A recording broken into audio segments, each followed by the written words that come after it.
کہ ہر مذہب میں کچھ مذہبی رسومات ہوتی ہیں، تو مسلمانوں کے ہاں بھی کچھ مذہبی رسومات ہوتی ہیں، کلچر ہے۔ سکھوں کا ایک دن آتا ہے جس میں وہ سارے جمع ہو جاتے ہیں اور مخصوص قسم کی عبادتیں کرتے ہیں۔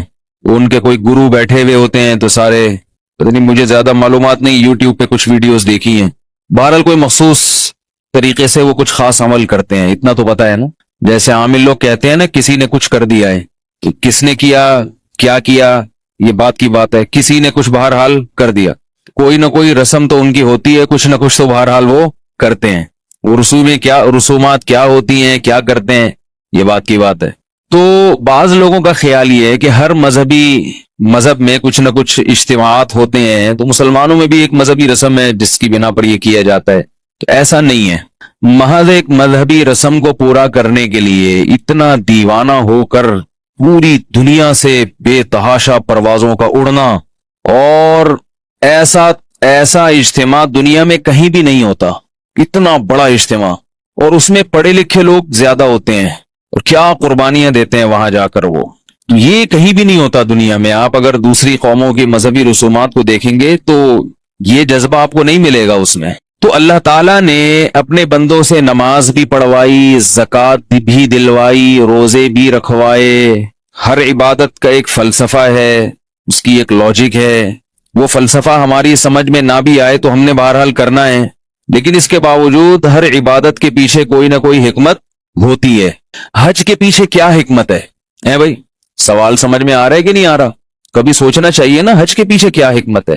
یہ حکمت جب معلوم ہو جاتی ہے تو اس کا فائدہ یہ ہوتا ہے کہ آپ وہ عبادت اس حکمت کو سامنے رکھ کر کرتے ہیں کہ میرا ہدف یہ چیز حاصل کرنا ہے۔ دیکھیں، اگر حکمت معلوم نہ بھی ہو تو بھی کام تو کرنا ہے نا۔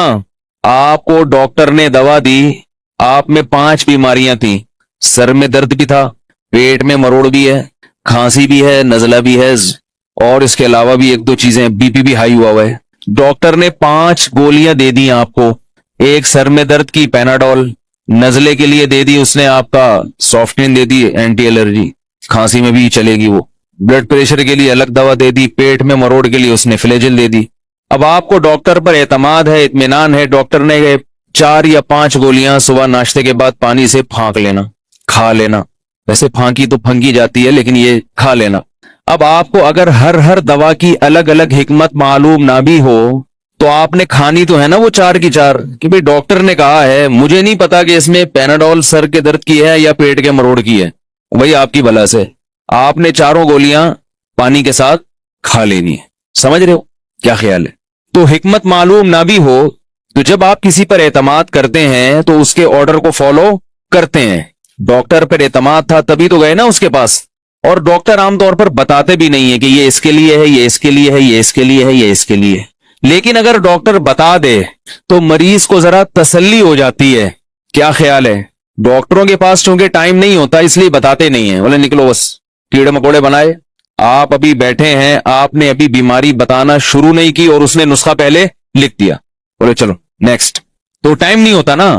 لیکن اگر ڈاکٹر تھوڑا ٹائم دے دے، آپ کو بتا دے دیکھو یہ سر میں درد ہے نا، اس کے لیے یہ، تو اس سے فائدہ یہ ہوگا کہ آپ کو اطمینان بڑھ جائے گا کہ بھئی ڈاکٹر نے میرے تمام امراض کو کور کیا ہے۔ ایسا نہیں ہے کہ غلطی سے کوئی گولی نہ لکھی ہو یا کوئی اضافی لکھ دی ہو۔ دوسرا، یہ ٹیبلٹ جب اس نے لکھ کے دی ہے، اس میں جس مقصد کے لیے ہے، تو میں کسی دوسرے ڈاکٹر سے مشورہ بھی لے سکتا ہوں کہ پیناڈول انہوں نے لکھ کر دی ہے، اس سے بھی اچھی کوئی گولی ہو تو ڈاکٹر صاحب آپ وہ بتا دیں۔ تو جب حکمت پتہ چلتی ہے تو تسلی ہو جاتی ہے اور علاج کرنے میں مزہ آتا ہے، کیونکہ اطمینان ہوتا ہے کہ اب یہ بیماریاں انشاءاللہ ٹھیک ہو جائیں گی۔ یہاں تک سمجھ میں آ گیا بیان آج کا؟ اگر یہاں تک آ گیا تو ہم آگے چلتے ہیں۔ اللہ تعالی کی حیثیت یقیناً ڈاکٹر سے زیادہ ہے۔